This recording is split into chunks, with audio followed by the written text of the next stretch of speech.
Kote bulaya mabadale konna male gari njirare. Kun facase kun bobbase konna male gari njirare. Kotaya dachi ya me ko harkisi.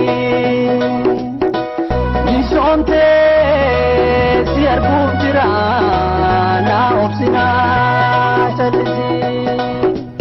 Siye konna ya siye zitu kode kode rande situ.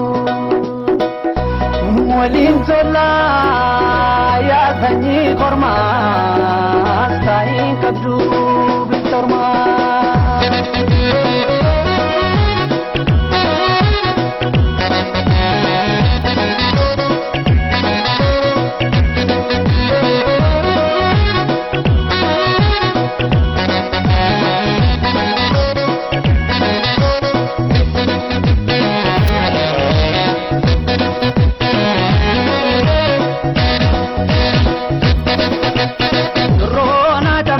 Chana ashe ta kote sila tu bindu ta jala dinara rata sayuma basu rona jamadiga chana ashe ta kote sila tu bindu ta jala dinara rata sayuma basu rona jamadiga chana ashe ta kote sila tu bindu ta jala dinara rata sayuma basu rona jamadiga chana ashe ta kote sila tu bindu ta jala dinara rata sayuma basu tiro tiro jaba na masuta kumadala yo taniyu mabana yo sambana gafasbana garafi garafi mikole na garafi choda nya tabarte kadege etiati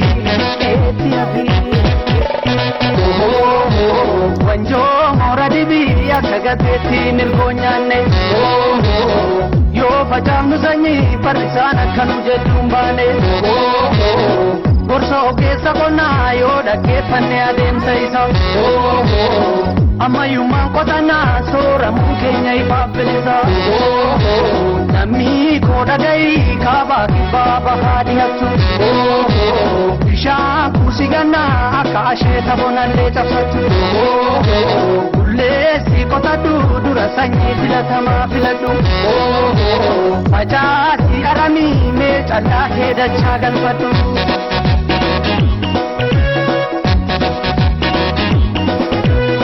Chamsa koti urala fajala ya siya irratti nyaatu bonni Yodu nille irratti nu hajesu haadha nama deesse konni Chamsa koti urala fajala ya siya irratti nyaatu bonni Yodu nille irratti nu hajesu haadha nama deesse konni Yaa hiyyummaa kan hojjete silaaleencha kan dide gubbaateecha Yahiyuma kan hojjetu silaaleencha kan dide gubbaateecha Hojii caalaa yaa qoboko hojii caalaa gootu dhiiroo hojii caalaa yaa qomoko hojii caalaa gootu dhiiroo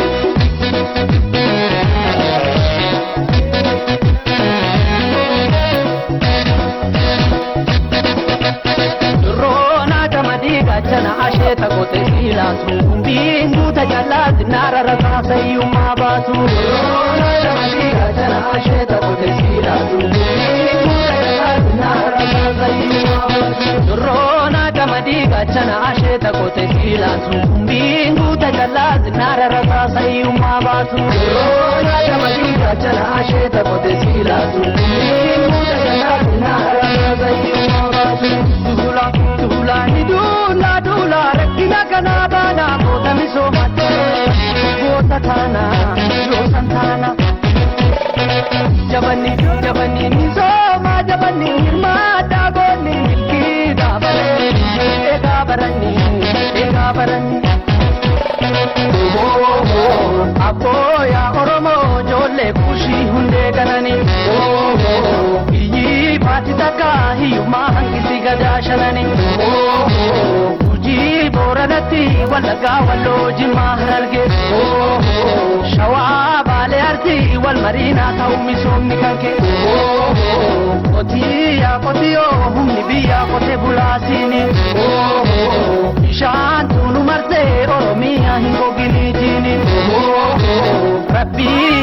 dubbatu beekaa beekumsa hayyuu soranne gamtaana hojjennu amarraa akka gadadooni manne.